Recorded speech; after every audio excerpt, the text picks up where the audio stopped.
Welcome back. Doctor, ఇంతకు ముందు మీరు అన్నారు కదా, ఫస్ట్ కన్సల్టేషన్కి రండి, హెయిర్ ట్రాన్స్ప్లాంటేషన్ గురించి అని కాకుండా కన్సల్టేషన్కి రండి, అప్పుడు ఎంత అవసరం కొంతమందికి మందులతో హెయిర్ వచ్చేయచ్చు అని అంటున్నారు కదా. సో అసలు హెయిర్ ట్రాన్స్ప్లాంటేషన్ అనేది ఎవరికి అవసరం అవుతుంది? ఎవరికంటే ముఖ్యంగా హెయిర్ పెర్మనెంట్గా రాదు అనుకున్న వాళ్ళకి, డోనర్ హెయిర్ ఉన్న వాళ్ళకి మనం చేయొచ్చు. ఇందులో ఏజ్ ఏంటంటే 22 ఇయర్స్ తర్వాత ఆలోచించవచ్చు. మరి కొందరికి 19 ఇయర్స్కే కొంచెం వెంట్రుకలు పోతే నాకు చేసేసేయండి అని వచ్చేస్తున్నారు. అలా కాకుండా కొంచెం ఏజ్ ఆగితే 24-25 వరకు ఆగితే ఇంకా బెటర్. ఎందుకంటే air loss is a progressive phenomena. దాని గురించి అర్థం చేసుకోవటమే కొంచెం టైం పడుతుంది. ఇకపోతే అప్పర్ ఏజ్ లిమిట్ అనేది లేనే లేదు. ఇకపోతే హెల్త్ కండిషన్స్ కూడా బాగుండాలండి. కొన్ని మేము ప్రిలిమినరీ బ్లడ్ వర్క్ అది చేసుకుంటూ ఉంటాం. అన్నిటికంటే ఏంటంటే ఈ హెయిర్ ట్రాన్స్ప్లాంట్ గురించి అతను పూర్తిగా అర్థం కావాలి. అందుకు మేము డాక్టర్లు ఉన్నాం, మా కౌన్సిలర్లు ఉన్నారు, మేము ఉన్నాం, నెక్స్ట్ వెబ్సైట్స్ ఉన్నాయి, ఇంకా ప్రపంచంలో గొప్ప వెబ్సైట్స్ ఉన్నాయి. ఇన్ఫర్మేషన్ అంతా వాళ్ళకి ఇస్తాం. What to expect out of hair transplantation అనేది వాళ్ళ క్లారిటీ ఉండాలి. ఇలా ముందు అది నెక్స్ట్ లేటెస్ట్ టెక్నాలజీ ఏమిటి, వాళ్ళు ఖర్చు పెట్టుకున్న దానికి అంత అవుట్పుట్ వస్తుందా లేదా, ఇవన్నీ కూడా వాళ్ళకి అర్థం అవ్వాలి. అర్థమైన తర్వాత వాళ్ళకి అంత కాన్ఫిడెన్స్ వచ్చిన తర్వాతనే వాళ్ళని కేసు కింద తీసుకుంటాం. కానీ ఎవరిని పడితే వాళ్ళని కేసు కింద తీసుకోనమాట. ఈ లోపల ఎక్స్ప్లెయిన్ చేస్తాం కదా. చాలామందికి మీరు మందులు వాడండి అని చెప్తాం. మీరు అన్నట్టు మీకు ట్రాన్స్ప్లాంటేషన్ అప్పుడే కాదు, మందులు వాడండి. ముఖ్యంగా యంగ్ పేషెంట్లు అందరికీ మందులు వాడండి, చాలామందికి మందులు వాడండి అని చెప్తాం. ఇకపోతే ఏజ్ పెరిగే కొలది అంటే 24-25 వచ్చిన కాడి నుంచి అప్పుడు. ఇకపోతే ఇప్పుడు ఈ సందర్భంగా ఇవ్వాల్సిన అడ్వైజ్ ఏంటంటే, కొందరేమో పెళ్ళి 2-3 నెలల్లో ఉందనగా వచ్చేసేసి నాకు ట్రాన్స్ప్లాంట్ చేయండి అంటారు. అప్పుడు ఏమవుతుందంటే, మేము ట్రాన్స్ప్లాంట్ చేసేటప్పుడు పొట్టి హెయిర్ రూట్స్ మాత్రం ఓన్లీ హెయిర్ రూట్స్ పెడతాం. అది రిజల్ట్ రావడానికి 8 months to 1 year పడుతుంది. ఈ లోపల వచ్చేసేస్తే 3 నెలల్లో 4 నెలల్లో రిజల్ట్ రమ్మంటే రాదనమాట. ఎలా అంటే, ఒక ప్రెగ్నెంట్ ఉమెన్ ఉన్నారు, ఆవిడ ఒక బేబీని ఇవ్వాలంటే ఒక 9 months వెయిట్ చేస్తే అప్పుడే బేబీ వస్తుంది. అలాగే ఈ హెయిర్ రూట్ ఇంప్లాంట్ చేసింది కూడా ఒక హెయిర్ లాగా స్ట్రక్చర్లా కనిపించాలంటే 8 months నుండి 1 year వరకు పడుతుంది. అంటే బాగా అది స్లోగా పెరుగుతుంది అనమాట. ఇదొకటి కూడా అర్థం చేసుకోవాలి. చాలామంది వచ్చేస్తారు, ఏమండి నాకు 1 monthలో పెళ్ళి ఉంది, నాకు హెయిర్ ట్రాన్స్ప్లాంట్ చేయండి. సో ఇది కూడా ఈ సందర్భంగా చేసుకోవాలి. అన్ని రకాలుగా మెడికల్గా ఫిట్గా ఉండాలి, ముఖ్యంగా అర్థం చేసుకునే కెపాసిటీస్ ఉండాలి, రియాలిటీస్లో ఉండాలి. వాళ్ళని తీసుకుంటామండి. నెక్స్ట్ హరీష్ గారు కొండాపురం నుండి. హరీష్ గారు మాట్లాడండి డాక్టర్ గారితో. ప్రాబ్లం ఏంటో చెప్పండి. Sir good afternoon sir. Good afternoon అండి, చెప్పండి సార్. ఇప్పుడు నా వయసు వచ్చేసి 20 సార్. సార్ అదే సార్, ఎంట్రుకలు కొద్దిగా పలచబడాయి. ఇప్పుడు ఎంట్రుక ఏం ఇప్పుడు ఏంటంటే, చాలామంది మగవాళ్ళలో అన్ని రకాలుగాను ఆరోగ్యంగా ఉన్న చక్కటి హెయిర్, పూర్వం బాగుండే హెయిర్ 15-14 years అప్పుడు చక్కగా ఉంటే చాలా ఉండే హెయిర్ ఇప్పుడు క్వాలిటీ పడిపోవడం స్టార్ట్ అవుతుంది. అప్పుడు మనకి ఈ వర్రీ ఏంటి, హెయిర్ పోతుందా, బట్టతలు వచ్చేస్తుందా, ఇటువంటి వర్రీస్ అన్నీ వస్తాయన్నమాట. సో ఇటువంటి సందర్భంలో ఏంటంటే, డాక్టర్ని కన్సల్ట్ చేస్తే కనుక ఈ మామూలుగానే అంటే బట్టతల అనేది జెనెటిక్ ప్రాసెస్ అనమాట. అటువంటి ప్రాసెస్ కారణంగా పోతుందా, ఇంకా ఇన్హరెంట్గా చాలా రకాల ప్రాబ్లమ్స్ వల్ల కూడా హెయిర్ డ్యామేజ్ అవ్వడానికి అవకాశం ఉంటుంది. ఆ రకంగా పోతుందని డాక్టర్ అసెస్ చేస్తారు, అనాలిసిస్ కూడా చేస్తారు అవసరం అయితే.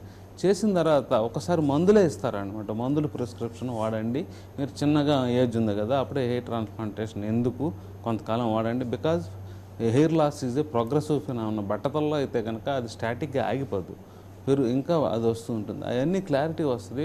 మనం ఒకవేళ ఎంత లాస్ వస్తుంది, ఎంత ఫీల్ చేస్తే బాగుంటుంది, ఏజ్ పెరిగి కొద్దీ మనకి ఎక్కువ క్లారిటీ వస్తూ ఉంటుంది. సో సాధారణ మీరేం చేయాలంటే 20 years కాబట్టి డాక్టర్ని, క్వాలిఫైడ్ డాక్టర్ని క్వాలిఫికేషన్ చూసుకోండి. ఎప్పుడు డాక్టర్ది క్వాలిఫికేషన్ చూసుకుని ఎంటర్ అవ్వండి. ఎంటర్ అయ్యి ఎప్పుడైనా మందులు ప్రిస్క్రైబ్ చేస్తే కనుక ఏం మందులు ఇవి, FDA అప్రూవ్ చేసిందా, అందరూ సైంటిఫిక్ అథారిటీస్ అప్రూవ్ చేశారా లేదా, ఈ రెండు అడగండి. క్వాలిఫికేషన్ అడగండి. నెక్స్ట్ ఇచ్చే మందులు కానీ ట్రీట్మెంట్ కానీ FDA అప్రూవ్డ్ కాదా అడగండి. ఇవి చెబితే ఎక్కువ రిలయబుల్. మీరు అంటే నిజంగా సైన్స్ ఉన్న రోజులో ఉన్నప్పుడు సెల్ ఫోన్ ఉంది, పనిచేస్తుంది, ప్రాక్టికల్గా పనిచేస్తుంది. ఇది ఎందుకు, సెల్ ఫోన్ సైంటిఫిక్గా పనిచేస్తుంది. అలానే దీన్ని కూడా అంత క్లియర్గాను గుచ్చి అడగండి. 1 degree, 2 FDA అప్రూవల్ అన్న. నెక్స్ట్ ఒంగోలు నుండి కాశీరావు గారు మేడం మాట్లాడండి డాక్టర్ గారితో. ప్రాబ్లం ఏంటో చెప్పండి. డాక్టర్ గారు నమస్తే అండి. నమస్తే అండి, చెప్పండి. ఇప్పుడు నాకు ఇది హెయిర్ వైట్ కలర్ వస్తే దానికి ఏది మంచి డై ఏది చెడు డై ఎట్లా తెలుసుకోవాలి? దానివల్ల ప్రాబ్లమ్స్ ఏమైనా వస్తాయా? యా, మంచి ప్రశ్న ఇది. హెయిర్ గ్రేయింగ్ అనేది ప్రతి మనిషికి ఆల్మోస్ట్ 95%కి ఎప్పుడొకప్పుడు ఫేస్ చేయవలసింది. ఒకళ్ళు కొంచెం ఎర్లీగా వస్తుంది, కొందరు లేట్గా వస్తుంది. అయితే చాలామంది ఏదో మన కాస్త నల్లగా ఉంటే బాగా కనిపిస్తాం కాబట్టి డై వేసుకుంటూ ఉంటారు. అది తప్పేం కాదు. అయితే ఈ డైలో కొన్ని లిమిటేషన్స్ ఉన్నాయి. ఏ డై వేసినా, ఏ కంపెనీ డై వేసినా చాలా సందర్భాల్లో దాంట్లో ఒకటే రకమైన మందు ఉపయోగిస్తారనమాట. ఎక్కువగా డై వేసుకుంటే ఈ పైనుండే హెయిర్ ఏదైతే కనపడుతుందో ఆ హెయిర్ షాఫ్ట్ కొంచెం డ్యామేజ్ అవ్వడానికి అవకాశం ఉంది. అది ఇప్పుడు ఈ మధ్యన అమోనియా ఫ్రీ డైస్ అని వచ్చినాయి.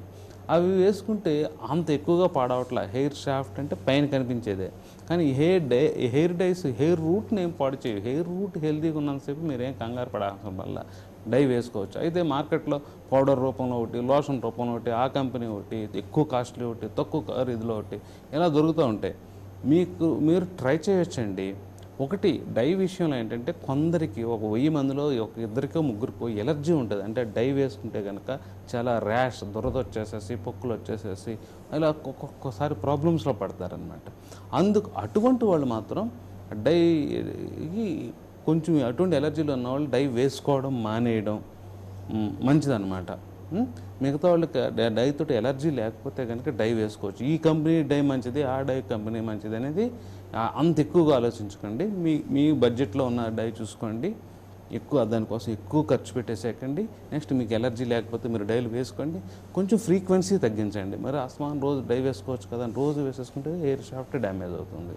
ఇకపోతే అమోనియా ఫ్రీ డైస్ అని కాస్ట్లీ అవి వేసుకుంటే కొంచెం బెటర్. ఓకే అండి.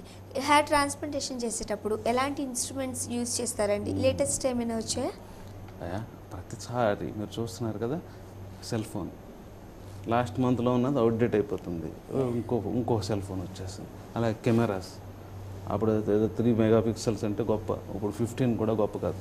అలానే ప్రతి చోట టెక్నాలజీ ఇంప్రూవ్ అవుతుంది. అలాగే హెయిర్ ట్రాన్స్ప్లాంట్లో కూడా మోర్ ఫైనర్. లాస్ట్ మంత్లో ఉపయోగించిన ఇన్స్ట్రుమెంట్ చాలా వరకు ఈ నెలలో నేను ఉపయోగించట్లేదు. ఎందుకు?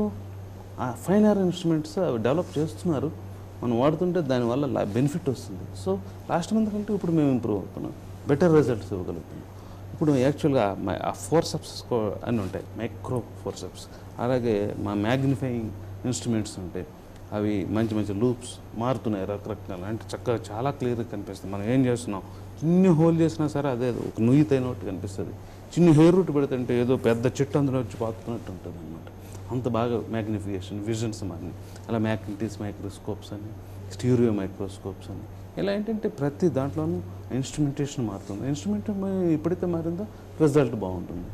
సో డెఫినెట్గా మంచి ఇన్స్ట్రుమెంట్స్ ఉన్నాయి. నెక్స్ట్ అన్నిటికంటే స్టెరిలైజేషన్లో కూడా రోజుకి ఇంకా మంచిగా వస్తున్నాయి. ఎందుకంటే క్రాస్ ఇన్ఫెక్షన్ ఇటువంటివన్నీ రాకూడదు. ఇవన్నీ చూసుకుంటున్నామండి. మేము అప్డేట్ ఉంటాం. ఎప్పుడు కాన్ఫరెన్స్లు కానీ వర్క్షాప్లు జరుగుతూ ఉంటాయి. మొన్నే ఒర్లాండ్లో జరిగింది, ప్రపంచంలో అందరు డాక్టర్లు వచ్చారు. అంత లేటెస్ట్ ఇన్స్ట్రుమెంట్స్ డిస్కషన్ ఇలా జరుగుతూ ఉంటాయి, ఎప్పుడు జరుగుతుంటాయి. డాక్టర్ అనేది ఒకసారి నేను నేర్చేసుకున్నాను కూర్చుంటే కనుక ఆ పాత పద్ధతిలో చేసుకుంటూ కూర్చుంటాం, ఆ పాత రిజల్ట్సే వస్తాయి. అలా కాదు, డాక్టర్ ఎప్పుడు అప్డేట్ అవుతూ ఉండాలి.